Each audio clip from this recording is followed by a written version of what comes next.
Assalamualaikum warahmatullahi wabarakatuh. Waalaikumsalam warahmatullahi wabarakatuh. Selamat siang Bapak Ibu semua. Terima kasih atas waktunya.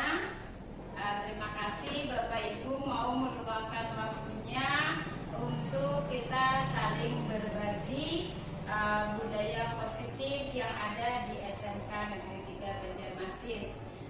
Di sini saya akan mempresentasikan salah satu tugas dari calon guru penggerak angkatan 11 Kota Banjarmasin.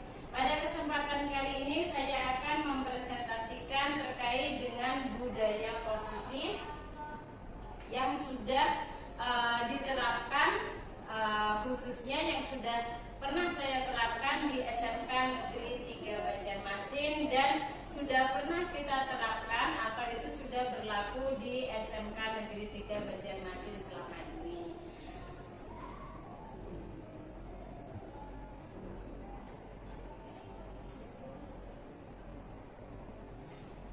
Konsep inti dari budaya positif yaitu ada perubahan paradigma belajar, kemudian disiplin positif, nilai-nilai kebajikan, kemudian kebutuhan dasar manusia, motivasi perilaku manusia, posisi kontrol guru, dan keyakinan kelas, serta segitiga restitusi. Jadi itu adalah konsep inti yang ada di dalam budaya positif. Nah, yang pertama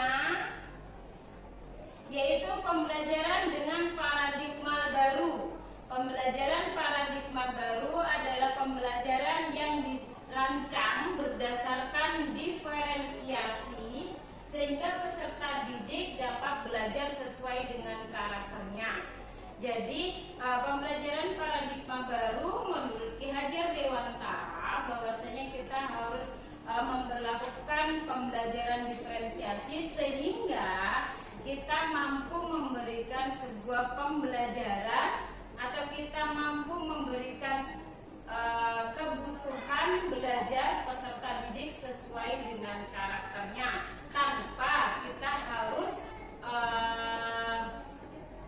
mewajibkan bahwasanya peserta didik harus mengikuti apa yang kita inginkan. Seperti itu. Karena apa? Karena kita sebagai guru, tugas kita adalah menuntun kodrat dari peserta didik itu sendiri. Artinya kita hanya menuntun dan mengarahkan sehingga peserta didik mampu mencapai kebahagiaan setinggi-tingginya, baik itu di masyarakat maupun untuk diri sendiri.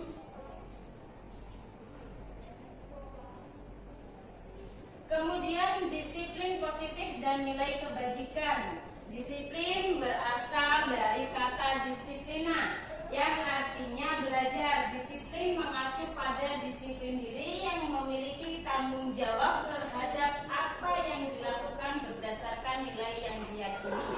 Maksudnya di sini adalah ketika peserta didik itu melakukan suatu tindakan atau suatu kesalahan atau suatu perilaku, itu pasti mereka melakukan ada dasarnya.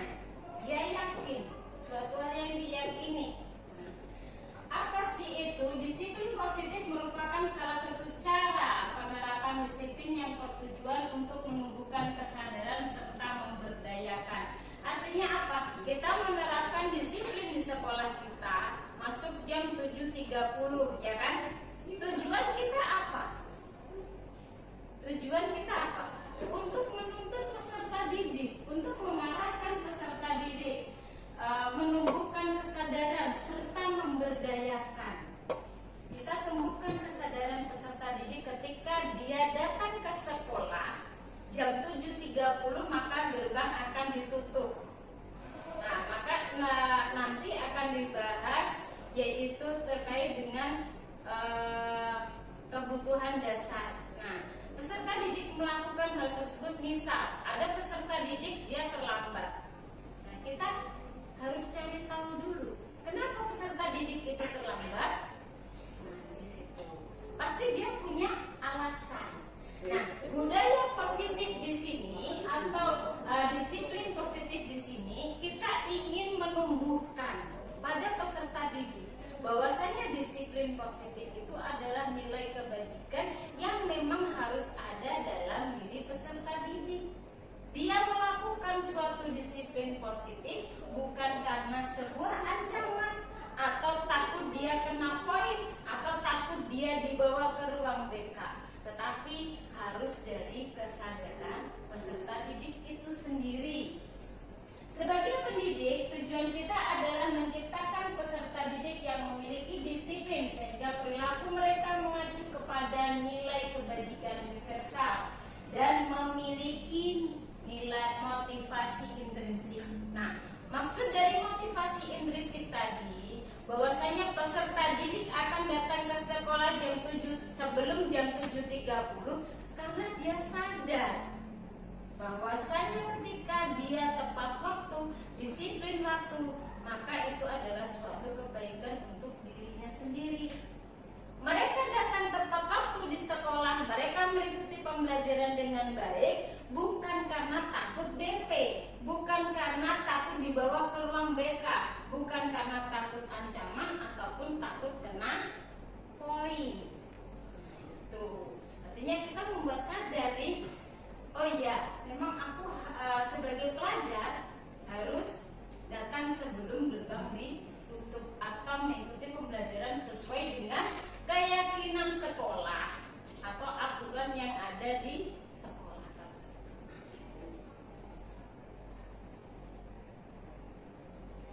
Kemudian kebutuhan dasar manusia. Setiap orang akan berusaha memenuhi kebutuhannya dengan berbagai cara. Bahkan untuk memenuhi kebutuhan tersebut orang bisa melakukan hal negatif maupun hal positif. Apa saja sih kebutuhan dasar manusia itu? Kebutuhan dasar manusia ada 5. Yang pertama, kebutuhan bertahan hidup, kasih sayang dan diterima, penguasaan, kebebasan dan kesenangan. Jelas ya, kalau kebutuhan bertahan hidup, kita sebagai manusia pasti perlu makan minum, ya kan? Makan minum, kemudian keamanan, tempat tinggal. Kemudian untuk kasih sayang dan rasa diterima. Sebagai manusia, kita ingin dipedulikan, ingin diterima di masyarakat, ingin diterima di kelompok tertentu. Begitu juga peserta didik anak-anak kita. Nah, mereka pasti ingin diterima di kelas. Artinya di situ apa? Oh, ternyata temannya welcome, temannya baik, ya kan, berteman dengan baik. Nah, itu. Kemudian penguasaan harga diri, keinginan untuk dianggap memimpin atau berprestasi, keinginan diakui bahwasanya oh aku ini bisa, oh aku ini berprestasi. Nah, kemudian yang keempat ada kebebasan, yaitu mandiri, memiliki pilihan, mencoba hal baru dan mampu mengendalikan alat dirinya sendiri. Nah, peserta didik juga punya pilihan, Bapak Ibu ya. Artinya apa? Dia bisa memilih dalam proses pembelajaran. Nanti ada pembelajaran diferensiasi, bahwasanya peserta didik akan memilih gaya belajarnya sesuai dengan gaya belajar dia, bukan sesuai dengan gaya belajar kita sebagai guru, ya kan? Kemudian yang terakhir ada kesenangan, bermain, humor, antusias dan tertawa. Ya, satu contoh. Misalkan ada peserta didik pada saat kita ngajar, ya, kita mungkin menemui juga peserta didik yang dia akan bercanda, mengganggu temannya. Nah, itu pasti ada salah satu kebutuhan dasar dia yang ingin dipenuhi. Ya, kita tidak boleh langsung marah ya.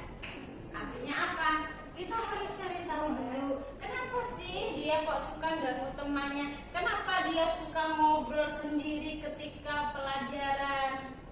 Nah, bisa jadi dia ganggu temannya karena dia merasa itu adalah sebuah kesenangan. Artinya dia ingin memenuhi kebutuhan dasar dan ada di dalam dirinya. Atau bisa jadi dia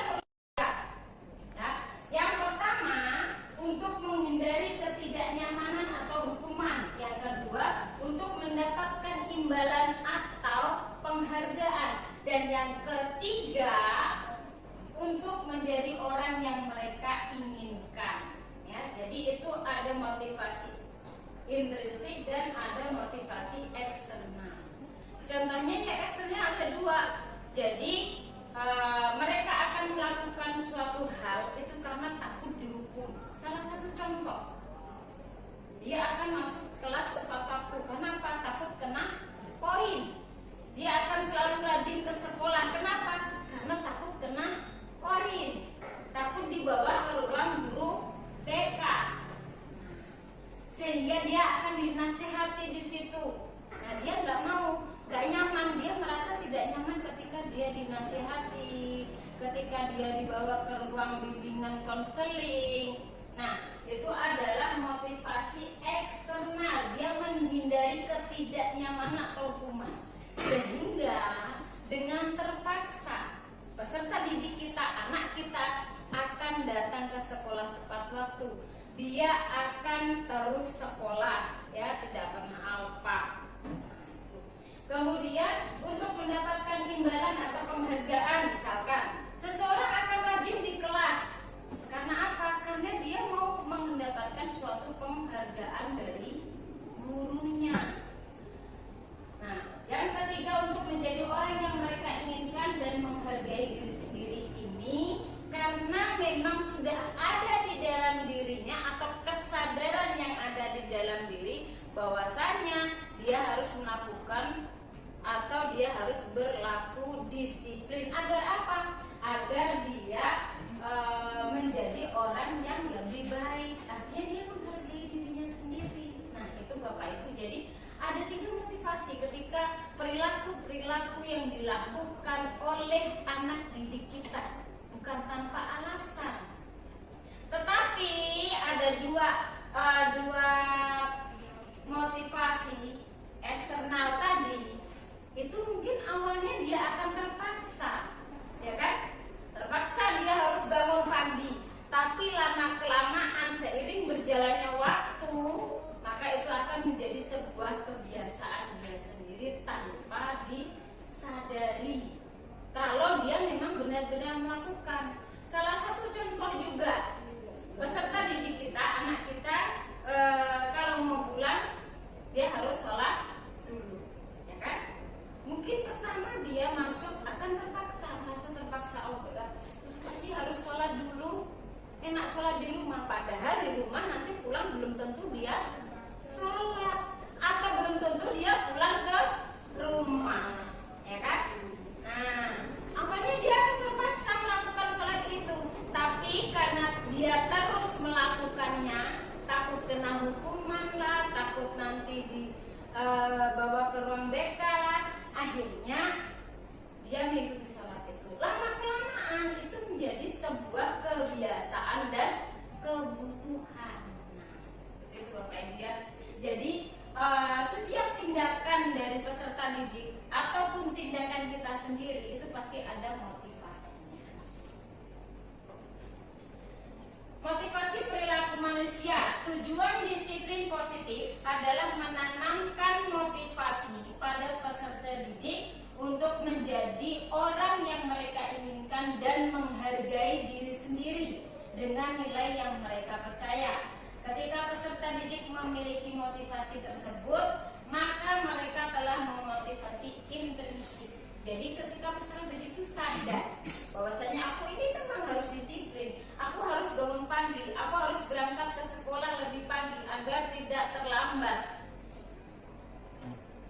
Maka itu adalah motivasi intrinsik atau motivasi yang ada di dalam dirinya sendiri. Dia melakukan itu bukan karena takut hukuman, dia melakukan itu bukan karena takut kena poin. sekolah kita atau peraturan sekolah ketika 3 kali terlambat sama dengan 1 alfa.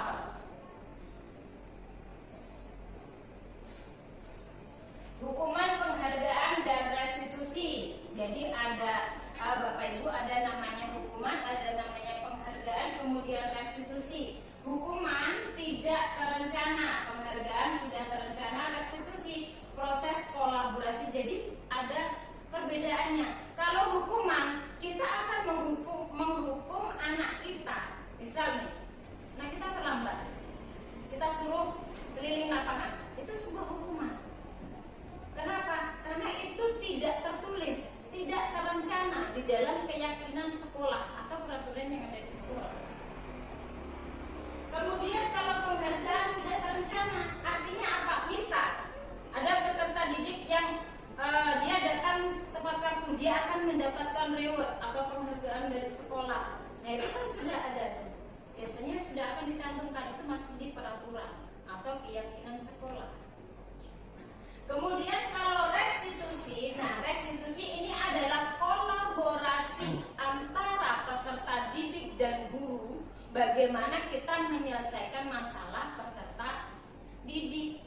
Artinya kita libatkan anak didik kita untuk menyelesaikan masalah mereka sendiri, bukan kita yang menyelesaikannya sendiri.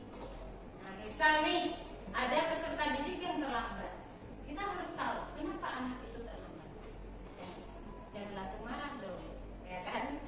Nah, mungkin ada di antara kita juga yang anak didik terlambat, langsung kamu ini terlambat terus. Tapi kita tanya dulu kenapa dia terlambat, ya kan?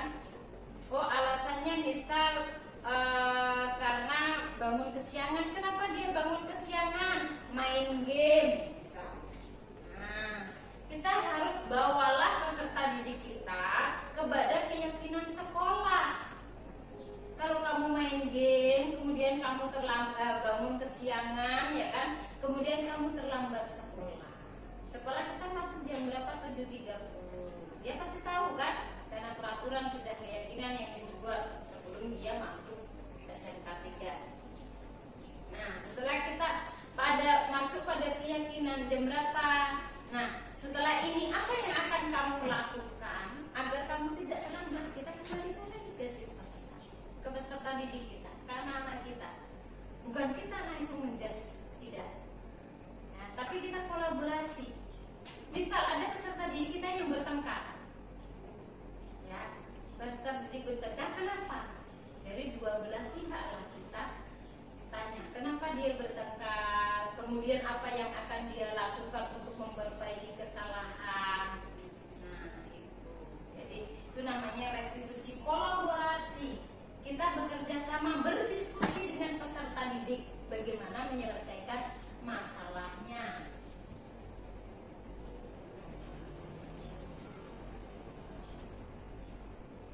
Kemudian yang kelima yaitu posisi kontrol guru.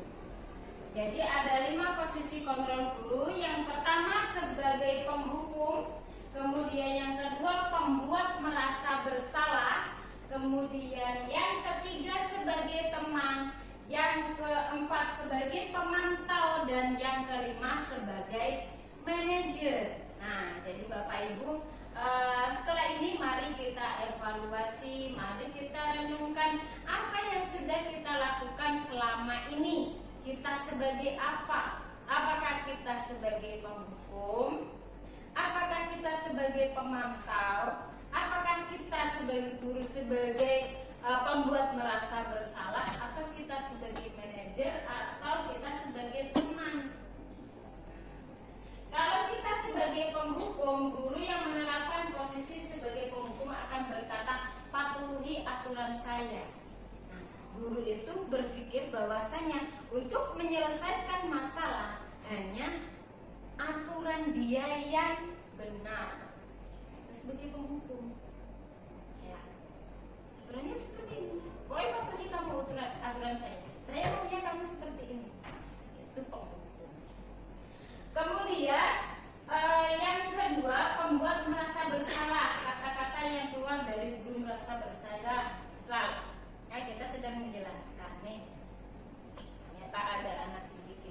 yang dia ribut terus, ya kan, nggak memperhatikan, maka guru akan bersuruh, ayolah nak, seriuslah, kamu kata-kata itu si siswa anak kita akan berpikir, oh iya ya, kasihan ibu ya, sudah capek-capek ngajar, aku nih nggak serius.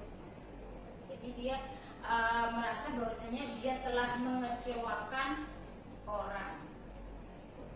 Kemudian yang ketiga, teman. Guru tidak menyakiti murid dan membangun hubungan baik dan humor untuk mempengaruhi. Guru akan berkata, ayo bantulah ibu atau bapak, ayo ingat bantuan bapak selama ini. Ada nggak yang seperti itu kira-kira? Mungkin di antara kita secara tidak sadar pernah melakukan hal tersebut, ya. Jadi merasa, ayolah kamu nanti kita ngopi atau nanti kita ke kafe, kamu gak ingat ya? Kita kemarin kan habis dari kafe. Tetapi kelemahan ketika kita menjadi teman untuk siswa, ya kan? Suatu saat nih kita tidak memberikan bantuan lagi ke siswa, maka siswa akan kecewa. Nah itu sehingga itu akan membuat down siswa. Oh ternyata ibu tuh sekarang nggak membantu saya lagi, jadi malas. Kemudian yang keempat, posisi kontrol guru sebagai pemantau. Pada saat guru mengawasi, maka guru bertanggung jawab atas perilaku peserta didik, yaitu peraturannya apa yang telah kamu lakukan. Seorang pemantau sangat mengandalkan perhitungan catatan data yang dapat digunakan sebagai bukti atas menjawabkan perilakunya, mendukung peserta didik agar menemukan solusinya. Nah, di mana itu guru berkolaborasi dengan peserta didik. Kita ajak diskusi peserta didik kita.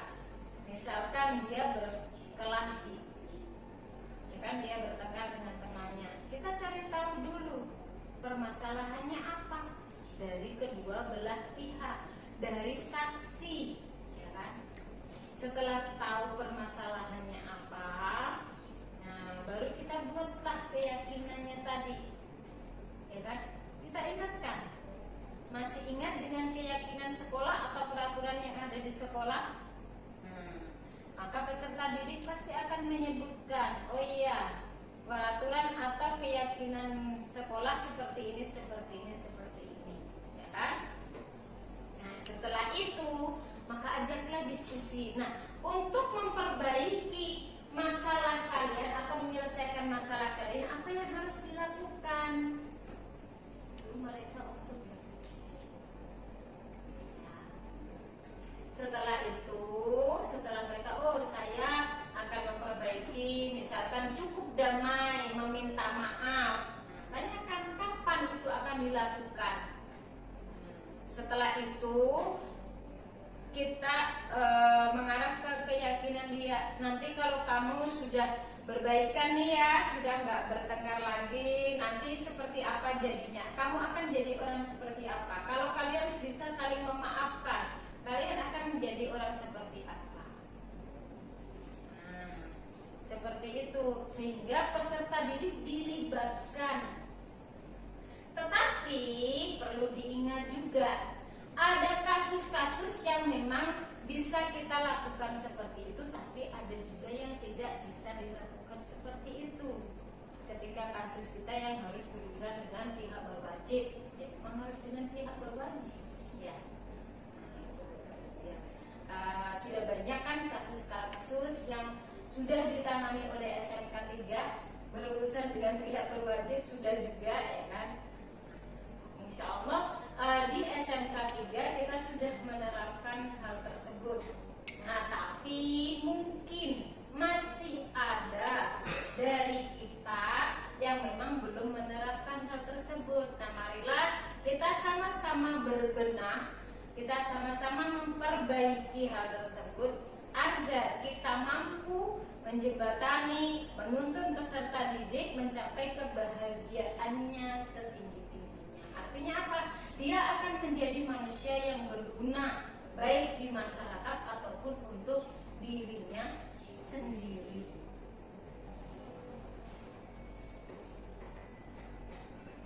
Kemudian yang selanjutnya ada namanya keyakinan kelas. Nah, keyakinan kelas ini kalau misalkan kita berada di kelas ya Bapak Ibu ya, tetapi kita kalau lingkup sekolah ya kan, kita ada namanya keyakinan sekolah atau peraturan sekolah. Nah, keyakinan kelas disiplin positif yang diterapkan untuk membangun budaya positif di sekolah. Yang pertama, keyakinan kelas bersifat abstrak, lebih konkret dan rinci. Jadi mungkin saya yakin ya dari Bapak Ibu semuanya ketika masuk di kelas pasti ada namanya keyakinan kelas sebelum kita memulai proses belajar mengajar, ya kan? Kita pasti ada aturannya. Sebelum kita belajar kita harus ngapain? Kita kan pasti mau seperti itu. Nah itu maka ketika membuat keyakinan kelas, libatkanlah peserta didik kita sama-sama, sehingga kita pun peserta didik pun akan sama-sama meyakini keyakinan kelas yang telah dibuat bersama. Yang kedua, dibuat dalam bentuk positif. Keyakinan kelas hendaknya sesuatu yang bisa diterapkan di lingkungan. Nah, tapi harus ingat, keyakinan kelas itu harus bersifat positif, artinya yang baik. Nah, dan sesuatu hal yang memang bisa diterapkan di sekolah kita. Kemudian semua warga kelas ikut berkontribusi. Keyakinan kelas berupa pernyataan universal. Keyakinan kelas hendaknya tidak terlalu banyak, bersedia meninjau kembali. Jadi kan kita buat keyakinan kelas nih sudah selesai, kita libatkan seluruh peserta didik. Anak-anak kita libatkan untuk membuat keyakinan kelas dalam proses belajar mengajar pada materi kita. Nah, setelah dibuat, kita print, kita tempel di dalam kelas. Kenapa ditempel? Agar kita selalu ingat dan peserta didik pun selalu ingat. Oh iya, kita ada keyakinan kelas seperti ini. Pada saat pembelajaran apa yang harus keyakinan kelas apa? Misalkan disiplin, gotong royong, sehingga kita mudah untuk mengingatkan, ya kan? Kemudian harus mau meninjau. Meninjau itu artinya apa? Kita harus mau evaluasi keyakinan kelas yang sudah dibuat ini. Misal dalam 1 bulan keyakinan kelas sudah dibuat, ya kan? Kita harus bisa meninjau dari keyakinan kelas. Oh, cocok nggak ini dilanjutkan keyakinan kelas ini? Cocok nggak dilanjutkan di kelas ini untuk pembelajaran saya?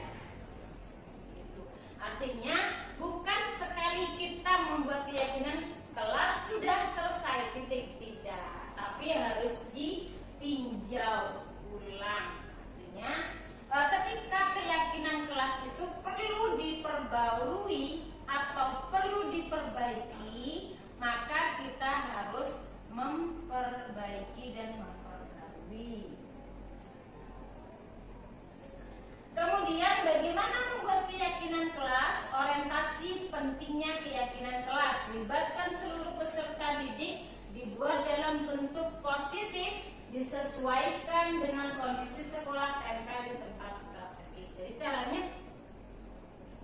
membuat itu yang pertama, kita harus orientasi. Pentingnya dari keyakinan kelas. Apa sih pentingnya kita membuat kesepakatan di kelas tuh? Untuk apa sih? Kita harus jelaskan itu dulu. Kita harus cari itu dulu, sehingga peserta didik pun tahu apa sih fungsi dari keyakinan kelas itu apa. Jadi bukan asal buat ya. Keyakinan kelas itu kita buat bersama dan disepakati bersama, kita jalankan bersama, ya. Libatkan seluruh peserta didik. Nah, bukan kita sendiri yang buat sebagai guru ya. saya maunya peraturan saya di kelas saya seperti ini, ya sudah, mau nggak mau harus diikuti. Nah, nggak bisa seperti itu. Kayak peraturan kelas dibuat bersama-sama dan dipatuhi bersama, dibuat dalam bentuk positif, sesuaikan dengan kondisi dan ditempel di kelas agar mudah mengingatkan kita dan peserta didik pada saat proses belajar mengajar. Contoh keyakinan kelas, disiplin, kerjasama, gotong royong, tanggung jawab, dan saling menghargai. Ini contoh aja ya Bapak Ibu ya. Saya yakin masih banyak lagi keyakinan-keyakinan kelas yang ada dan mungkin dimiliki oleh Bapak Ibu semuanya pada proses belajar mengajar di kelas. Dalam mendisiplinkan peserta didik kita dapat menggunakan segitiga restitusi. Apa sih segitiga restitusi itu?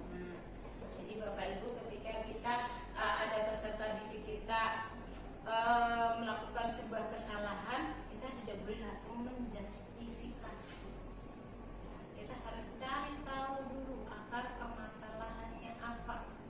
Makanya kan ini sudah dilakukan di SMK 3 ya. Karena apa? Misalnya ada peserta didik beberapa hari nggak masuk, panggil ya kan, panggilan orang tua. Setelah itu harus ada yang namanya home visit. Kenapa sih? Agar tahu kondisi yang sebenarnya di rumah dia seperti apa. Bukan hanya guru itu tidak hanya mendengar kabar burung. Ya kan, kabar burung kan, oh kata temannya dia, ini kata temannya, tapi ada namanya home visit. Untuk apa sih? Untuk mengetahui posisi anak ini ngapain sih? Apakah benar dia ini kerja? Apakah benar dia ini seperti ini? Kondisi keluarganya seperti apa?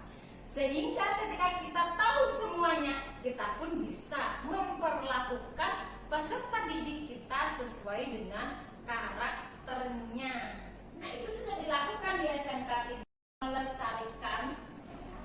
Melestarikan budaya-budaya positif yang sudah dilakukan di SMK 3. Nah, restitusi dikembangkan oleh pakar pendidikan, yaitu Gosen, berdasarkan pada teori kontrol William. Restitusi adalah proses menciptakan kondisi bagi peserta didik untuk memperbaiki kesalahan sehingga mereka bisa kembali pada keluarga mereka dengan karakter yang lebih kuat. Kalau anak didik kita, berarti mereka bisa kembali ke kelasnya, ke kelompoknya, jadi pribadi yang lebih baik. Jadi segitiga restitusi ini kita berkontribusi. Gimana sih kita menyelesaikan masalah? Kita memperbaiki kesalahan. Kesalahan itu suatu hal yang buruk menjadi sesuatu hal yang positif. Itu namanya segitiga restitusi. Restitusi membantu peserta didik memiliki tujuan, disiplin positif, dan memulihkan dirinya setelah melakukan sebuah kesalahan. Restitusi bukan untuk menebus kesalahan, tapi untuk belajar dari kesalahan. Ya. Restitusi bukan menebus sebuah kesalahan, tetapi untuk belajar dari sebuah kesalahan. Dari restitusi ini kita membantu anak didik kita, ya kan, untuk menjadi lebih baik. Misal nih, dia sering begadang. Ngapain sih begadangnya? Main game. Ya. Setelah itu dia datang terlambat. Dia tidak disiplin waktu, sering terlambat, sering bolos. Kenapa? Karena ngantuk paginya, dia nggak bisa sekolah. Nah, setelah itu kan dari tindakan kita pasti ada yang namanya menstabilkan kondisi. Artinya kita cari tahu dulu anak itu kenapa, ya kan? Mungkin dari temannya, kemudian dari anak itu sendiri, kemudian dari orang tuanya.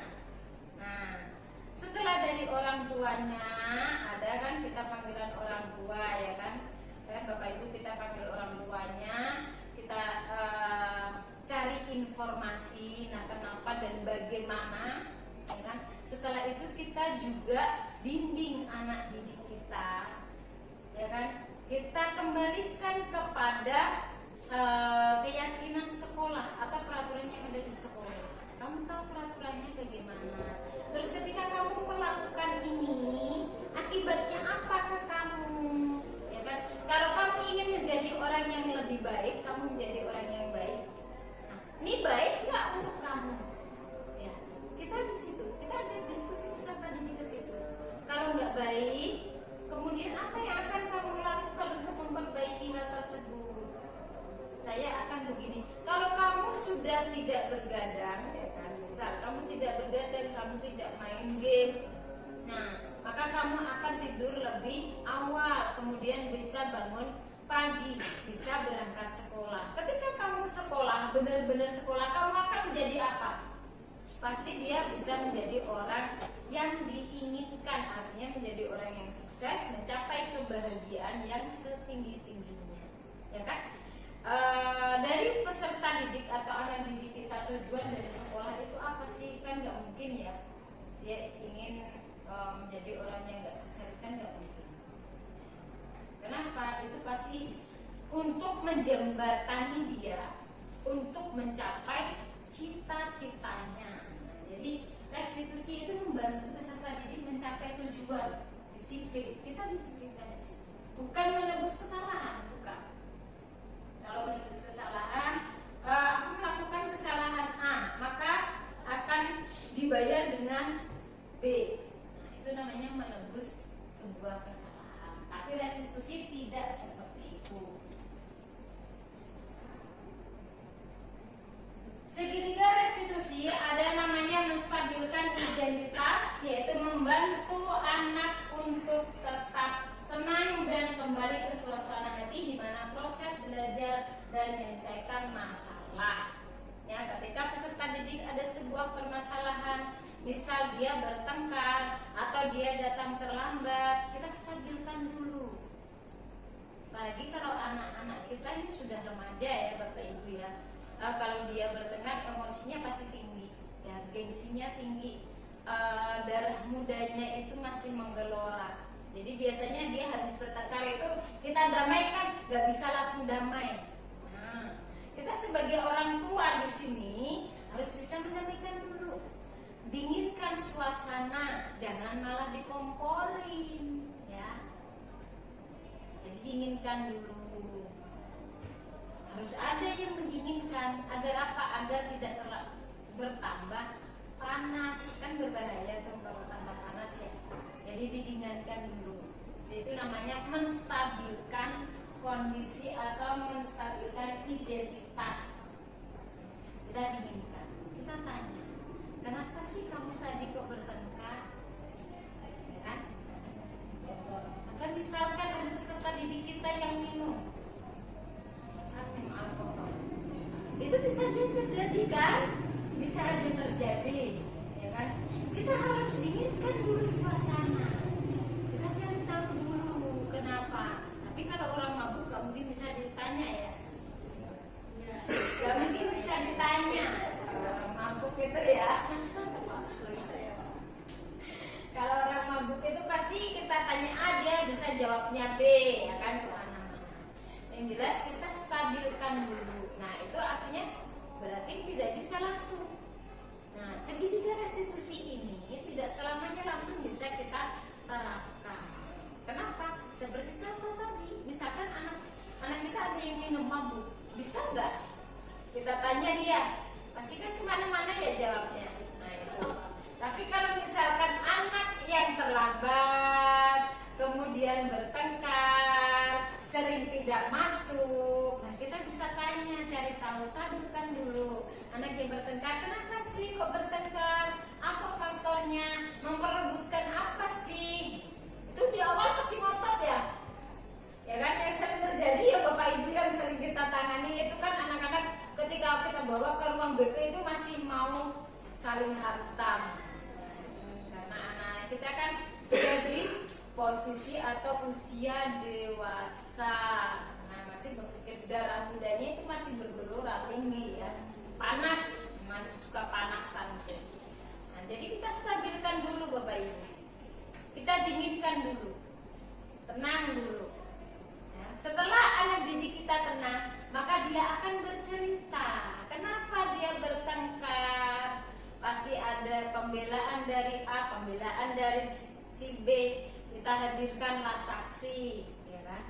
Setelah dihadirkan saksi dari kedua belah pihak saksi, ya, pasti akan membela temannya. Kita hadirkan lagi saksi yang tidak berteman dengan dia, itu yang akan netral biasanya. Setelah itu kita maklumilah. Dalam artian bukan berarti kita membenarkan mereka berkelahi ya.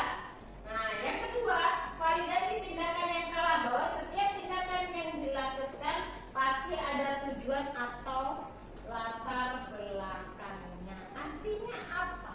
Peserta didik kita yang mabuklah, yang bertengkar, yang sering alfa atau tidak masuk sekolah, pasti dia memiliki dasarnya untuk melakukan hal tersebut. Tadi ada 5 kebutuhan dasar manusia. Nah, pasti dia ingin memenuhi salah satu dari kebutuhan dasar tersebut.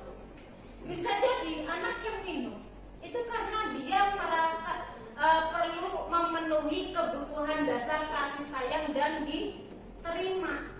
Ya Kak? Anak-anak kita yang kita tanami, kenapa dia minum, kenapa dia berkelahi, kenapa dia sering tidak masuk. Nah, biasanya itu salah satunya memang dia ingin memenuhi kebutuhan dasarnya, kasih sayang dan diterima. Dia merasa di rumahnya tidak aman, merasa perlu diperhatikan. Akhirnya bertingkahlah dia di sekolahan, sehingga wali kelasnya, guru BK-nya akan memperhatikan, akan memanggil, berduduk bersama. Validasi tindakan di situ. Kita cari tahu anak itu kenapa sih kok melakukan, ya kan? Jadi nggak harus dijustifikasi kamu ini memang bandel. Salah satu dari kebutuhan dasarnya tidak terpenuhi, sehingga untuk memenuhi kebutuhan dasar tersebut dia melakukan hal tersebut. Bisa jadi dia berkelahi karena ingin memenuhi kebutuhan dasar kasih sayang dan diterima, atau bisa jadi karena penguasaan. Dia merasa wah, merasa hebat, dia ingin diakui. Kita di situ validasi, oke lah, nggak apa-apa ya. Kita maklumi, artinya memaklumi bukan harus yang kita ungkapkan di peserta didik kita ya, di anak kita ya. Bisa gawat kalau anak kita, oh iya nak, nggak apa-apa nak, kamu minum sekarang, itu sudah wajar. Nah, itu tidak bisa untuk anak kita ya, karena dia sudah remaja. Jadi kita ngomong seperti itu ada di dalam hati, oke ya, nggak apa-apa. Kita memaklumi. Kalau kita memaklumi, kita nggak jadi nggak jadi marah loh, ya kan? Kalau kita tidak memaklumi, akhirnya kita marah-marah. Anak ini selalu buat masalah, kenapa sih? Ya kan? Sebagai guru kita pasti pernah jengkel seperti itu. Meskipun habis jengkel kita ketawa-tawa lagi, ya kan? Tapi kita pasti, kenapa sih anak ini selalu buat masalah? Kenapa sih kamu ini selalu terlambat?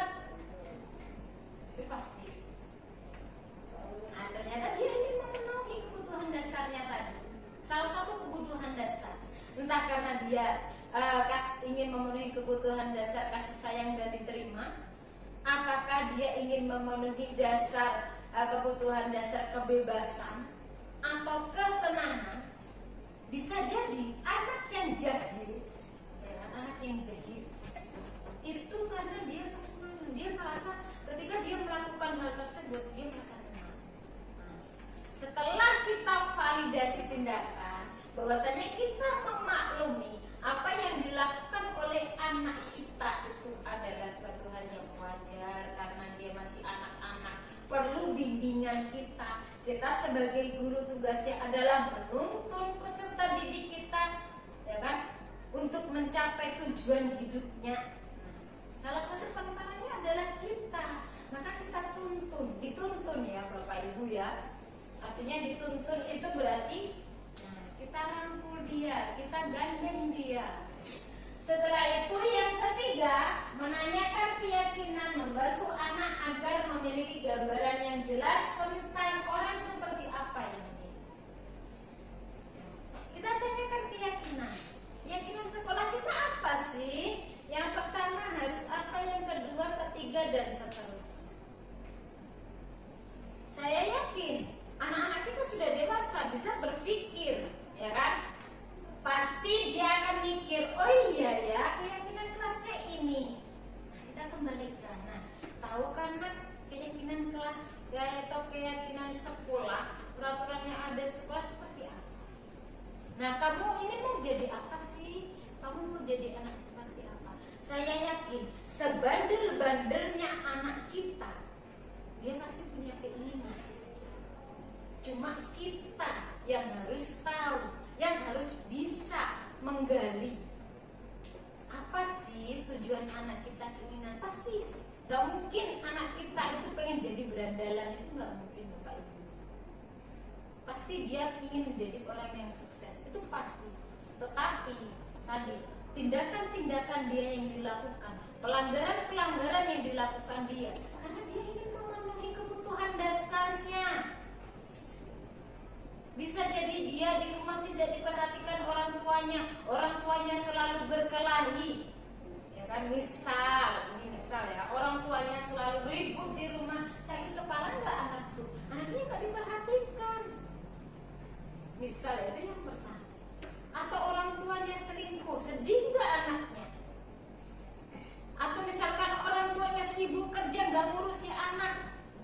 Ada nggak seperti itu? Ada Bapak Ibu anak kita yang seperti itu. Orang tuanya dia tidak kekurangan uang, tidak, tapi kekurangan kasih sayang. Orang tuanya sibuk kerja, nggak perhatikan anak.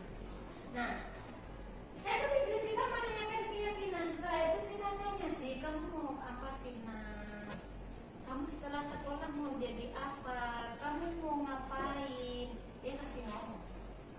Meskipun sebadar-badarnya anak itu, dia pernah ada peserta didik yang dia bilang, saya ingin kuliah Bu, saya ingin.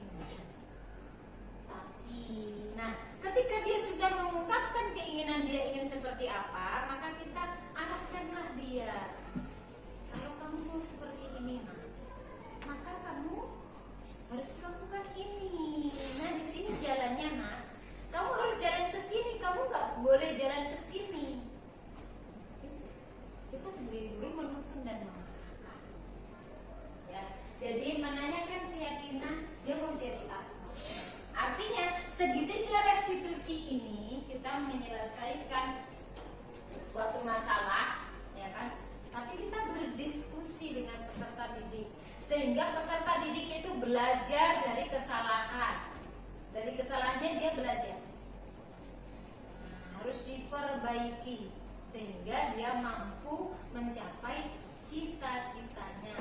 Ya, restitusi itu bukan menebus kesalahan, tapi restitusi adalah belajar dari kesalahan untuk menjadi lebih baik.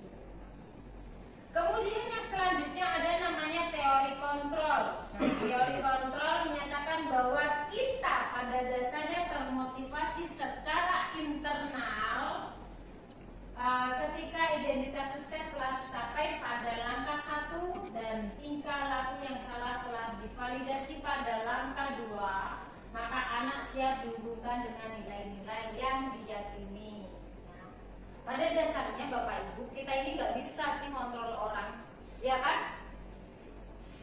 Seberapa kuat pun kita, seberapa perhatian pun kita, sebagaimanapun usaha kita, tetapi kalau dalam diri peserta didik kita, anak didik kita, tidak ada keinginan untuk kontrol diri, tidak ada keinginan untuk berubah, kita pun gagal. Ya, itu pun pernah saya lakukan 1 tahun yang lalu. Bagaimana saya mempertahankan anak didik itu agar dia bisa lulus, agar dia bisa mendapatkan ijazah seperti teman-teman. Setiap hari saya harus bolak-balik ke rumahnya entah berapa kali. Meskipun saya tidak diherani dengan keluarganya, saya tetap datang. Tetapi ya, karena itu tadi saya tidak bisa kontrol orang lain, ya kan? Sedasar apapun usaha saya, tapi karena anak itu tidak ada usaha untuk dirinya sendiri lebih baik, ya nggak bisa Bapak ya.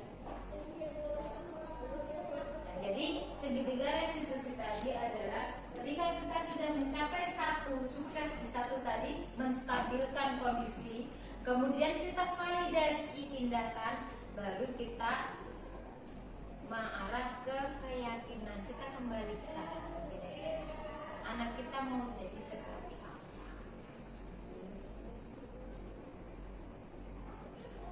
Nah, itu tadi adalah presentasi saya. Ada beberapa video atau demonstrasi yang telah saya lakukan di SMK Negeri 3 Banjarmasin.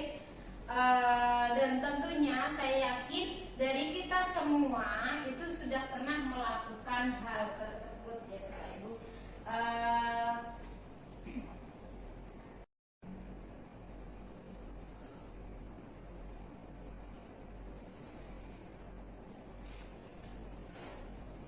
Ini adalah proses atau penerapan segitiga restitusi yang telah saya lakukan di jurusan manajemen perkantoran dan layanan bisnis.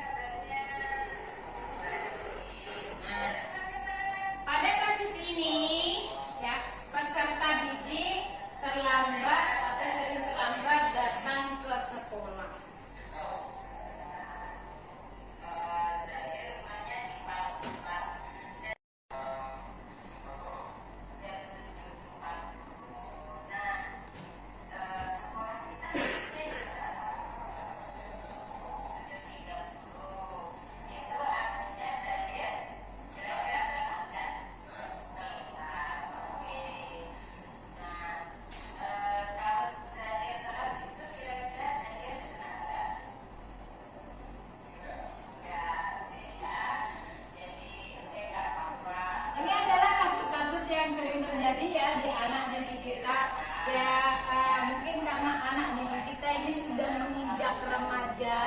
Berbagai masalah, berbagai problematika pasti ada di SMK, nah, ya kan? Karena sudah remaja dia bisa game online, main game online, atau dia begadang, ke kafe dan lain sebagainya.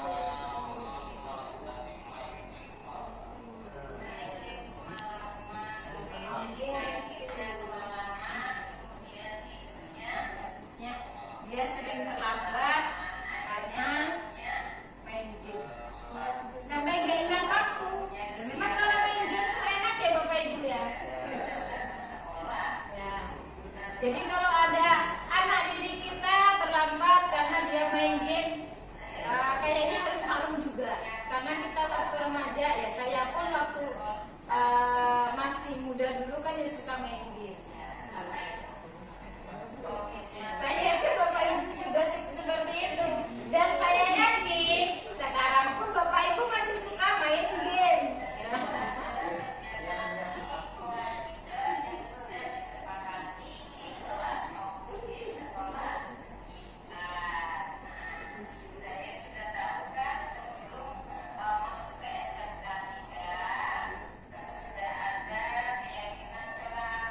Jadi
cari tahu dulu.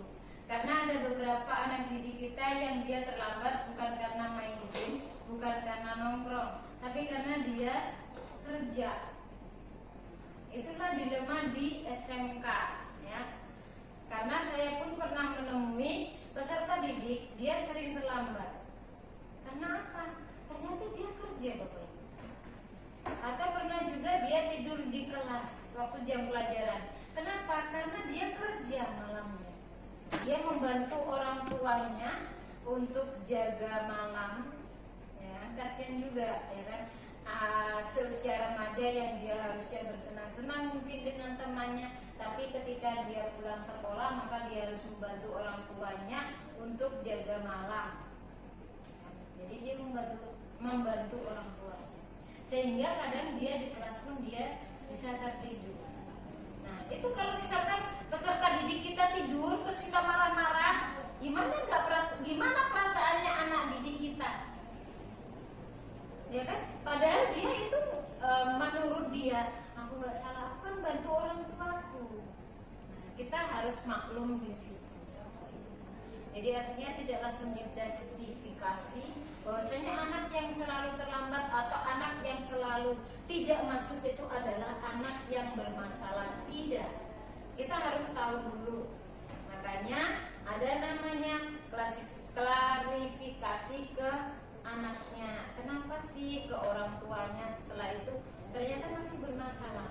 Kita harus bisa tahu kondisi dari keluarganya. Bukan berarti kita ikut campur urusan keluarga, bukan Bapak Ibu. Ya, kita kan harus tahu ya. Oh anak itu dari keluarga mana, oh rumahnya di mana, oh orang tuanya seperti apa. Datanglah kita ke rumahnya untuk silaturahmi. Kenapa? Karena dalam menangani siswa kita harus bekerja sama. Tidak hanya guru, tidak hanya orang tua, tapi harus semua orang. Nah, bahwasanya ada sebuah kata untuk mendidik satu anak maka diperlukan orang satu kampung. Artinya apa? Guru, kemudian orang tua siswa harus ikut andil dan masyarakat juga. Nah, kalau hanya guru yang berperan nggak bisa Bapak Ibu kalau orang tuanya nggak ada dukungan. Oke, kemudian yang kedua yang penerapan segitiga restitusi yang sudah pernah saya lakukan, saya terapkan di jurusan manajemen perkantoran dan layanan bisnis. Nah, anak ini terlibat pertengkaran atau perkelahian karena suatu kesalahpahaman. Nah, dia kerja kelompok, satu kelompok, kemudian dia nggak ikut mengerjakan. Akhirnya yang satunya kan marah. Enak sekali dia nggak pernah ikut kerja, padahal satu kelompok sama-sama dapat nilai, ya kan? Kita pun biasanya akan jengkel ya dengan hal seperti itu ketika kita dalam satu tim. Nah, tapi kita harus tahu dulu apa sih alasannya.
mungkin lebih banyak.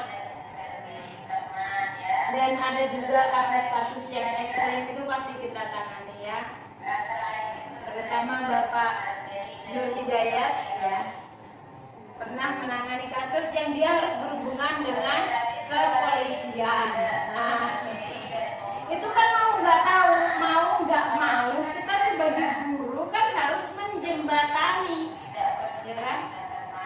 Itu susah nggak? Ya merasa susah kan, kita merasa susah ya kan? Karena kita harus ikut ke sana kemari, ke kantor polisi, ke Komnas Perlindungan Anak. Gurunya itu juga ke sana kemari. Padahal harusnya gurunya itu duduk aja, sekalinya ada kasus seperti itu, urusannya dengan polisi. Nggak mau kan? Wali kelasnya ikut, guru BK-nya ikut. Nah, artinya segi dari situ tidak selamanya bisa kita lakukan. Dilihat dulu kasusnya. Artinya itu tidak diulangi lagi ya. Oke, nggak apa-apa ya. Semua orang itu pasti pernah melakukan kesalahan atau kesalahpahaman, itu pasti akan terjadi di antara kita ya kan. Yang namanya sesama manusia pasti ada yang namanya kesalahpahaman ya. Di situ tadi ada masalah paham, akhirnya itu menganalisanya, kemudian sering sampai mengukur itu ya. Jadi solusinya adalah meminta maaf ya, saling memaafkan sebelumnya. Nah itu artinya nanti harus berteman lagi ya. Nah itu kapan dilakukan? Hari ini, sekarang ya. Oke, Ibu yakin ya Ridho dan Zahir itu pasti bisa lebih baik ya, pasti bisa melakukan sesuatu hal yang lebih baik. Artinya saling peduli pada teman ya kan, tidak langsung kalau ada teman misalkan ada kesalahan atau tidak langsung dibahas ya. Itu ya, Ibu yakin kalian berdua pasti bisa melakukan itu, pasti bisa lebih baik ke depannya ya. Sehingga nanti gimana pertemanan kalian jadi gimana kalau sudah berbaikan? Nah, lebih enak ya, lebih baik lagi, baik itu di kelas ataupun di rumah ya. Itu aja ya. Ibu yakin kalian bisa kembali ke kelas.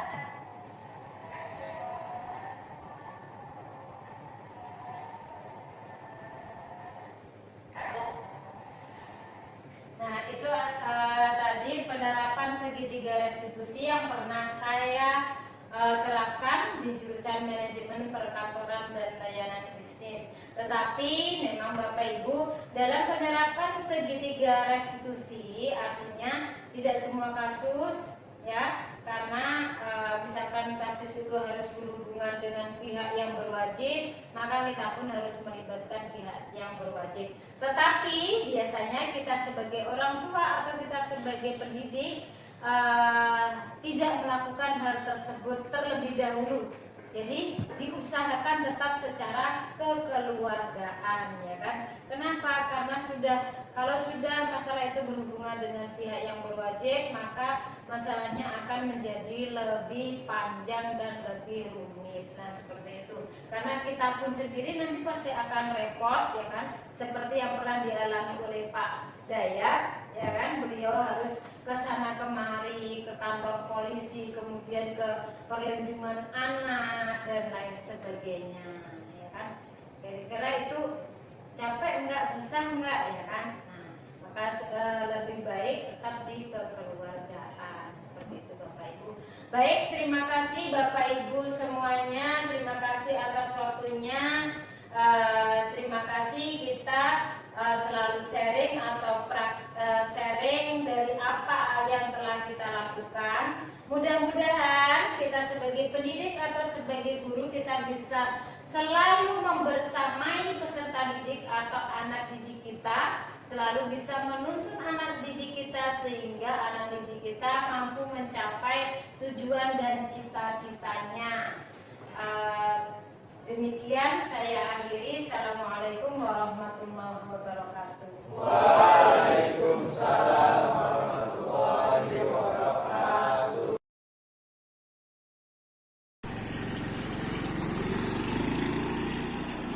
Pagi Rizal, kamu kok nggak bawa jas? Ketinggalan. Oke, nggak apa-apa ya. Semua orang pasti pernah melakukan kesalahan. Kenapa jadi ketinggalan jasnya? Saya bangun kesiangan.